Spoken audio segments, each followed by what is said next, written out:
Free agency continuing to heat up for the LA Chargers. And in this video, we are in part 3 of the latest free agent signings. And we're going to be recapping now with these 3 signings: Denzel Perryman, Bradley Bozeman, and Kristian Fulton. We're going to be breaking down stats and more here on Chargers Syndicate.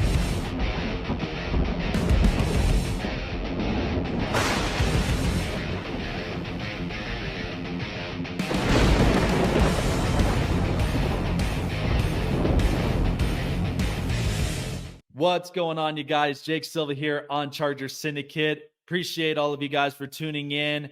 Everything you need for LA Chargers is right here on this channel. If it's your first time, I encourage you guys to like, subscribe, and hit the bell button to keep you up to date on future and past videos of everything LA Chargers. You need to be in the loop. All right, guys. So this is part 3 of the latest Chargers free agent signings. And man, it still has been cooking, and they are still not done yet. So there is a lot more wants and needs and options to fill. So in this video that we're breaking down 3 of the latest signings. And the first one that we are basically going to be breaking down, and we got a big reunion back with us, is linebacker Denzel Perryman. Man, I love the fact that the Chargers were able to bring back an old face from the times in San Diego before the moves to Los Angeles.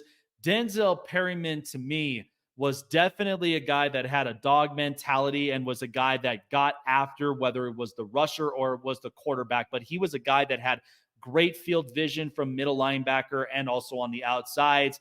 But this is one that I really do like for the fact that the Chargers are bringing veteran experience and a guy that still has, he still has more juice in the tank as well, and something that the Chargers really want to improve on. So I think part of this focus is they're bringing in a veteran linebacker and eventually are going to draft their next successor come the 2024 NFL draft. So with Denzel Perryman all throughout his career, as you know, had been a part of the Chargers from 2015 in the 2 years in San Diego before the relocation to Los Angeles, all the way down to 2020, where he eventually departed and ended up going to the Las Vegas Raiders for 2 years, and then eventually this past season with the Houston Texans. So if you really want to get a little bit more thorough into Denzel Perryman's game, this is a guy that, as I've said, has brought dog mentality. But the other problem that it was in the past is that the Chargers knew that they were dealing with just injury-riddled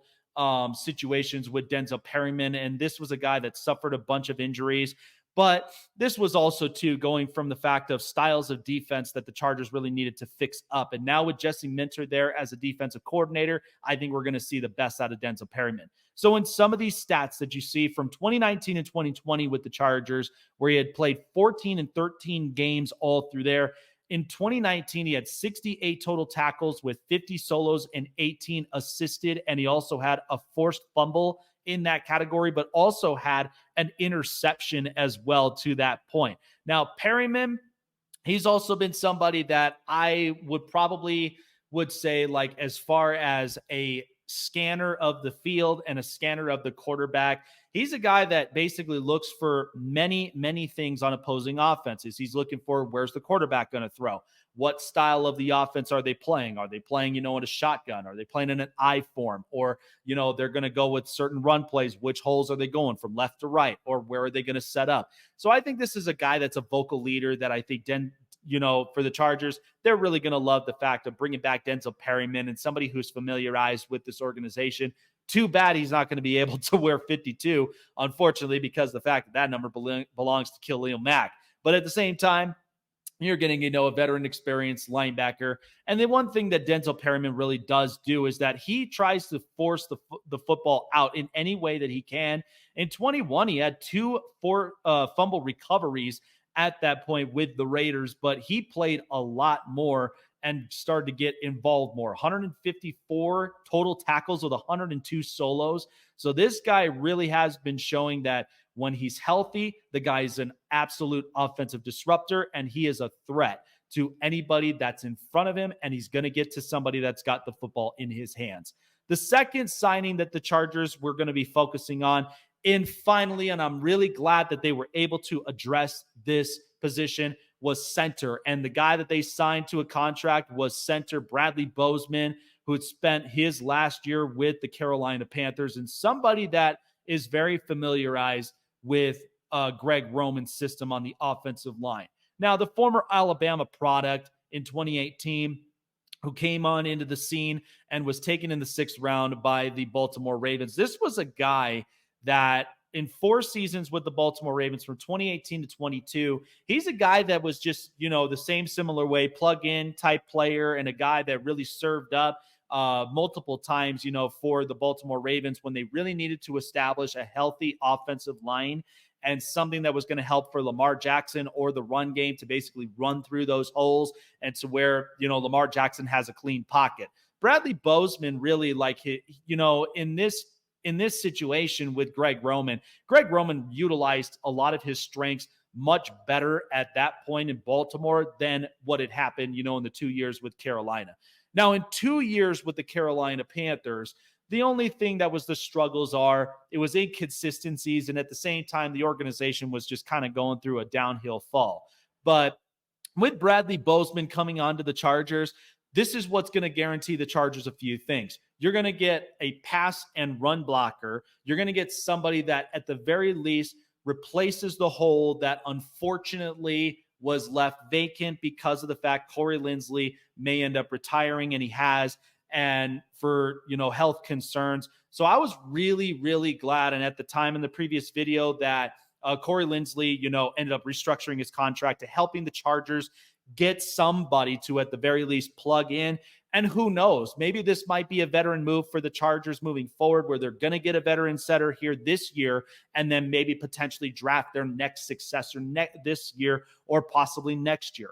But they're going to have to, at the very least, continue to make sure that that offensive line is protective for Justin Herbert and the run game.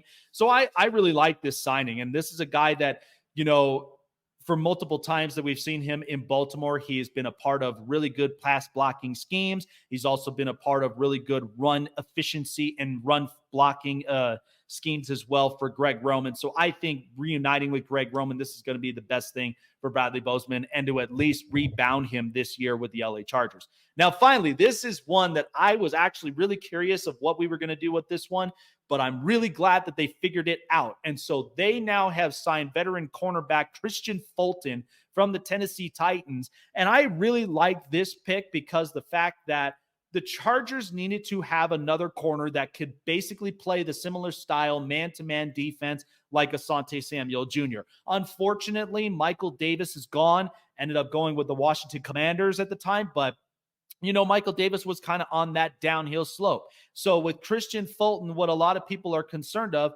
because he's coming off of a down year with the Tennessee Titans, but hopefully this is a resurgence this year for the LA Chargers moving forward.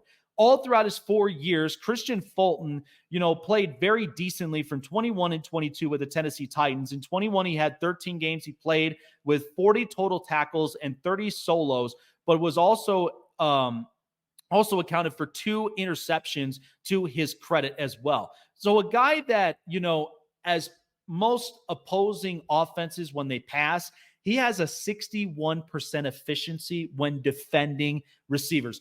That's a good added plus. And so for Kristian Fulton to come aboard with the LA Chargers, hoping this will be a resurgence year for him, I like the signing. And then at this point, you can now go out and maybe get a cover type corner, or you could go and get a cover safety, because as long as you have guys that are options for man-to-man covers, whether you're playing cover 1s or cover 2s, or you're playing a 3-4-4-3 defense, this is a guy that I think really is going to give receivers a lot of fits. But he's 25 years old, guys. So we can't look at it as the negative on this because of the down year. He's young. He can resurge. We could build around him. And for somebody that was very cheap, he's somebody that I think in the end is going to be the best bargaining agreement that the Chargers could basically pull for. So I like this move. I think this adds a little bit more for the secondary help and also helps out with Asante Samuel and gives somebody familiarity and to helping to build with this really good defense. Appreciate all of you guys here for joining up onto this video. Remember to like, subscribe, and hit the bell button to keep you up to date on more future videos as well here on Charger Syndicate. Jake Silva signing off. We'll see you guys on the next video. Take care, you guys.